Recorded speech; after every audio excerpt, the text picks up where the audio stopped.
Você pagou por 300 cavalos, mas recebeu bem menos do que isso. E não é golpe do preparador, é física, é câmbio, é pneu, é o ar quente entrando no motor. Entre o virabrequim e o asfalto, existe uma fila de gente cobrando pedágio e cada uma leva um pedaço da potência que você comprou. Daqui a pouco a gente fecha essa conta cavalo por cavalo e o número que sobra no chão incomoda. Cavalo no papel. A primeira pergunta que quase ninguém faz. 300 cavalos medido aonde? Existem 2 lugares para medir potência. No dinamômetro de bancada, o motor sai do carro e é acoplado direto no equipamento. Só o motor, sem câmbio, sem roda. Esse é o número mais alto que aquele motor vai fazer na vida. E existe o dinamômetro de rolo, que é quando o carro sobe inteiro. As rodas giram em cima dos cilindros e o equipamento mede o que sobrou depois de atravessar embreagem, câmbio, diferencial, semi-eixo e pneu. São 2 números completamente diferentes para o mesmo motor. E é aí que mora a confusão. Quando o preparador te diz, esse carro tem 300 cavalos, você pergunta, 300 cavalos na roda ou no motor? Muito lugar mede na roda, aplica um fator de perda de cabeça e te devolve um número inflado do motor. E não tem nada de ilegal nisso. Mas se você compara o número de motor do seu carro com o número de roda do carro do seu amigo, você acha que tem vantagem, mas não tem. Uma pausa aqui. Se isso aqui era novidade para você, sinto te dizer que você está no nível básico da preparação automotiva. Se você tem interesse de sair do básico e ir até o avançado da preparação, eu desenvolvi o e-book perfeito para você. São mais de 200 páginas com linguagem fácil e bem ilustrada de tudo o que você precisa saber para não passar vergonha e nem ser enganado por preparador. Se você tem interesse, aproveita que está só R$ 67. O QR Code está na tela e o link está fixado nos comentários. Não vacila. E tem mais uma camada nessa folha. Todo dinamômetro sério aplica um fator de correção. Normalmente a norma SAE ou a DIN, para converter o resultado daquele dia para as condições padrão de temperatura e pressão. Sem isso, o mesmo carro faria um número às 6 da manhã e o outro completamente diferente às 3 da tarde. O detalhe é que o fator de correção é ajustável. Então, 2 dinamômetros diferentes com o mesmo carro no mesmo dia podem te entregar resultados de 10 cavalos de diferença só pela norma escolhida. O pedágio da transmissão. Agora segue o cavalo saindo do motor.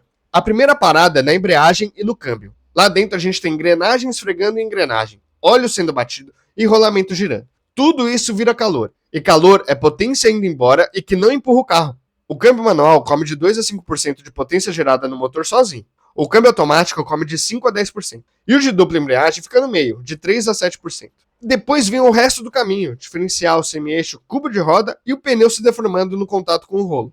Somando tudo, um tração dianteira com câmbio manual perde de 10 a 15%. O tração traseira fica ali nos 15%, porque tem cardan e um diferencial de ângulo reto no meio do caminho, bem menos eficiente que a coroa e pinhão de um transversal. E o integral, que é o mais faminto de todos, de 20 a 25%, porque tem um dobro de engrenagem girando. A Servitec, que fabrica dinamômetro aqui no Brasil, trabalha com uma faixa ainda mais larga, de 10 a 35%, dependendo do conjunto. E essa perda não é um número fixo, ela cresce com a rotação e com a carga. O mesmo câmbio que rouba 5% a 3.000 giros, rouba bem mais a 7.000, que é quando o óleo está quente e a engrenagem carregada. Por isso que a curva de roda nunca é uma curva de motor, só que com esse desconto. Ela se deforma. Pega seus 300 cavalos de um motor dianteiro manual. Chegaram 255 na roda. São 45 cavalos que você pagou e nunca vai ver. Isso que a gente nem ligou o carro ainda. O ar quente cobra. Motor turbo não empurra ar, ele empurra massa de ar. Parece a mesma coisa, mas não é.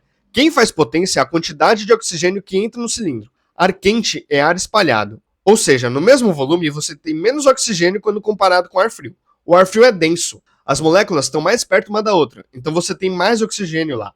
A turbina comprime o ar e, comprimindo, esquenta ele. Muito. É para isso que existe o intercooler. Ele pega aquele ar fervendo na saída da turbina e devolve frio pro motor. Só que intercooler não é mágica. Ele funciona enquanto tem ar passando por ele. Você parado no semáforo, 40 graus lá fora, trânsito travado, o intercooler passa a esquentar o ar em vez de resfriar. E isso tem nome, é heat soak. Para você ter uma ideia, uma diferença de 11 graus Celsius, um carro pode perder até 30 cavalos na roda. 30 cavalos só de ar quente. E tem um erro que muita gente comete, que é comprar intercooler mal dimensionado. Ah, então é só pegar um intercooler grande.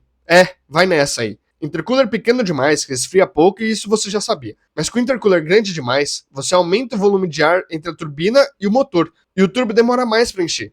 Os dois erros custam potência. Um em cima e outro embaixo. Não existe um intercooler universal bom. Existe um intercooler certo para aquela vazão. E não é só a densidade que cai. Existe um outro perigo que é a detonação.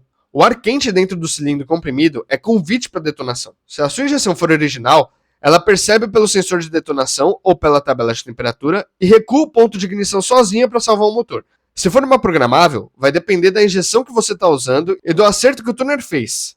Mas e aí, você confia no seu tuner? Margem do mapa. Aqui a briga fica interessante. Todo mapa bem feito tem margem de segurança. Preparador com cabeça não deixa o motor no limite absoluto, porque combustível varia, a temperatura varia e o motor no limite é motor que quebra na primeira variação. No Brasil, essa margem tem nome e é o etanol. O etanol tem índice antidetonante em torno de 110. A gasolina comum, 87. É por isso que carro preparado aqui no Brasil roda com álcool. Ele aguenta muito mais pressão e muito mais ponto antes de detonar.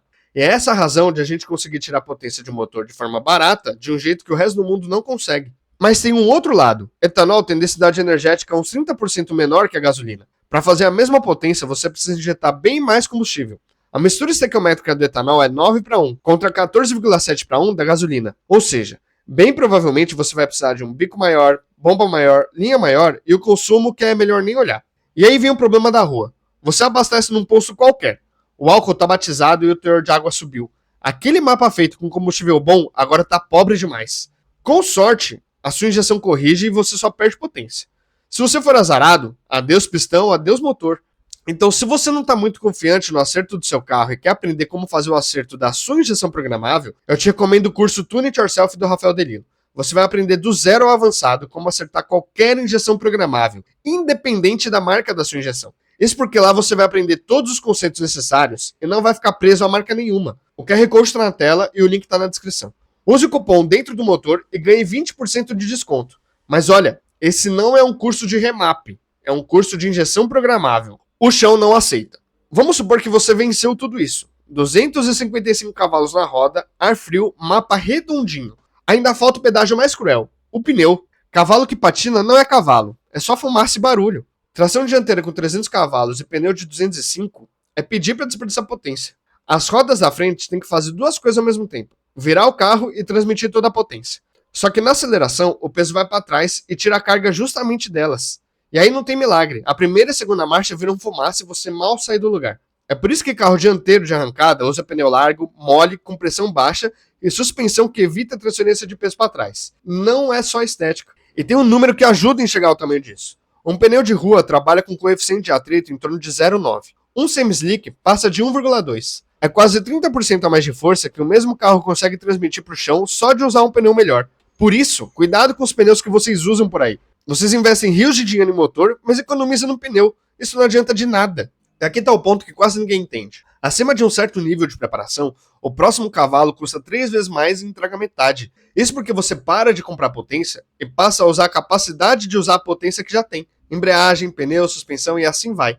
Cavalo de pico. Potência de pico é um ponto da curva numa rotação específica. E quando alguém fala 300 cavalos, ele está falando do topo do gráfico. Só que você não dirige no topo do gráfico, você dirige na área embaixo dele. Turbina grande demais para o motor faz um pico bonito lá em cima e um buraco enorme embaixo. O carro fica manso até 4, 5 mil giros e explode depois. No dinamômetro, isso vira um númerozão bonito. Na rua, você passa metade do tempo esperando o turbo encher e qualquer coisa com meia turbina te engole fácil. Motor de rua bom é motor de curva gorda, não só um pico alto. Torque que vem cedo, curva em platô largo, potência que não sobe na hora que você troca a marcha. Isso aqui é curva boa e de quem sabe o que tá falando.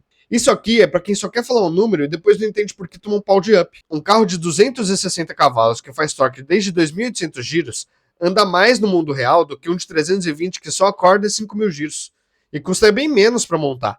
A conta final. Vamos lá, 300 cavalos no motor, dia frio, combustível bom, tudo perfeito. Menos 15% de transmissão no dianteiro manual, sobram 255. Dia real de verão brasileiro, intercooler saturado no trânsito, tira mais 20 a 30 cavalos, sobram aí 230. Mas aí você abasteceu com combustível de posto duvidoso, injeção recuando ponto para se proteger, tira mais 5 a 10% e sobram uns 210 cavalos. Agora vem a pior parte. Esses 210 cavalos precisam passar por duas rodas dianteiras com pneu de rua. Em primeira e segunda marcha, boa parte dessa potência vira patinagem em vez de aceleração. Ou seja, o motor pode entregar até mais de 200 cavalos nas rodas, mas o asfalto nem sempre consegue aproveitar tudo isso. E não é pessimismo, é te mostrando por que um carro de 200 cavalos bem montado passa por cima de um de 300 mal montado. A rua não perdoa quem prepara errado. E tem gente que vai preparar mal porque não comprou o meu e-book, hein? Vai vendo. Preço do cavalo. Agora a parte que dói no bolso. Existe uma métrica que tinha que estar em toda a conversa de preparação e quase nunca tá. Reais por cavalo. Remap de um turbo popular custa de 1.800 a 3.600 e entrega tranquilamente 30 cavalos. Dá algo de 60 a 120 reais por cavalo e é o cavalo mais barato que existe. Kit Turbo AP 8 válvulas carburado sai por volta de R$ 2.700 na SPA. Kit para Golf e Audi 1.8 20 válvulas, uns R$ 3.800. Kit para Civic G9 entre 4.800 e 7.300. Ainda é cavalo barato. Agora coloca a injeção programável na conta.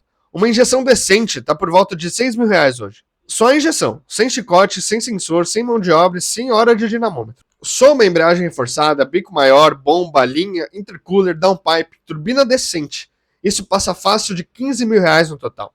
E tem um custo que ninguém coloca na planilha: mão de obra e hora de dinamômetro. Acerto de mapa não é uma tarde, são várias sessões com o carro na rua, com o carro em cima do dinamômetro, e cada sessão é cobrada à parte. Soma o retrabalho que sempre aparece: vazamento de pressão, sensor mal posicionado, embreagem que não segura depois do primeiro acerto. Nunca é só acertar. A regra que raramente falha: pega o orçamento das peças e multiplica por 1,5. Esse é o valor real. Você percebeu o padrão? Os primeiros cavalos custam R$ 60 cada. Os últimos custam 400, 500, R$ 1.000. A curva de preço sobe muito mais rápido que a curva de potência. Por isso o conselho mais valioso da preparação é: compre o meu e-book. Parece zoeira, mas é sério. Porque com ele você consegue entender melhor sobre a preparação e vai conseguir decidir onde você quer parar antes de começar. Quem não decide, para quando o dinheiro acaba. E aí fica aqueles projetos super mal montados. E o dinheiro sempre acaba no pior lugar possível, com um motor forte demais para o carro. Se você quer parar de ter carro sabor potente, clica nesse vídeo da direita para você entender um pouquinho mais sobre preparação e parar de fazer cagada. E se você curtiu, deixa o like e se inscreve para dar uma moral, combinado? Então fechou, valeu e é nóis.